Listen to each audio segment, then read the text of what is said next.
Hello everyone, Andhra special పండుమిరపకాయ పచ్చడి అండి. ఇది డిసెంబర్ నుండి జనవరి ఎండింగ్ ఆర్ ఫిబ్రవరి ఫస్ట్ వీక్స్ వరకు అవైలబుల్గా ఉంటుంది మార్కెట్లో. వీటిని తొడిమలతో ఉన్న పండుమిరపకాయలు తీసుకొచ్చుకొని వాటిని పూర్తిగా మంచిగా ఉప్పేసి నీళ్ళలో కడిగేసి ఆరబెట్టాలి. ఆరబెట్టి ఆరిన తర్వాత పూర్తిగా తడారిన తర్వాత తొడిమలు తీసి ఈ విధంగా ముక్కలు కోసుకోవాలి. ఏ మాత్రం తడి ఉండకుండా చూసుకోవడం ఇంపార్టెంట్. కొంచెం తడి ఉన్నా కూడా పచ్చడి నిలువ ఉండదు.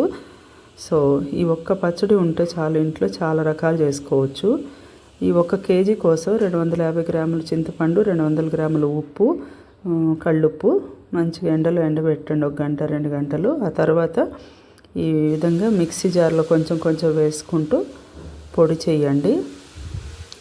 ఇదిగో ఇందులో చూపిస్తున్న విధంగా జార్ కొలతకి సగం వరకు వేసుకుంటే సరిపోతుంది. ఒక్కొక్కసారి వేసుకొని ఈ విధంగా పొడి చేసుకొని ఈ పొడిని వేరే గిన్నెలోకి ట్రాన్స్ఫర్ చేసుకోండి.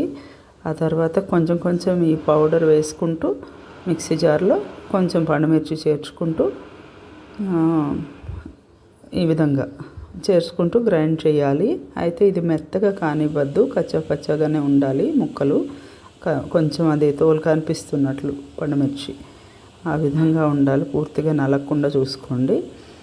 సో ఆ విధంగా ఇదిగో ఇట్లా చూపించిన విధంగా దీంట్లోనే వెల్లుల్లి అండ్ వేయించి పెట్టుకున్న మెంతులు 100 గ్రాములు, 50 గ్రాముల మెంతులు, 100 గ్రాముల వెల్లుల్లి, అది వాటిని కూడా ఇందులో కలిపి గ్రైండ్ చేసుకోవాలి.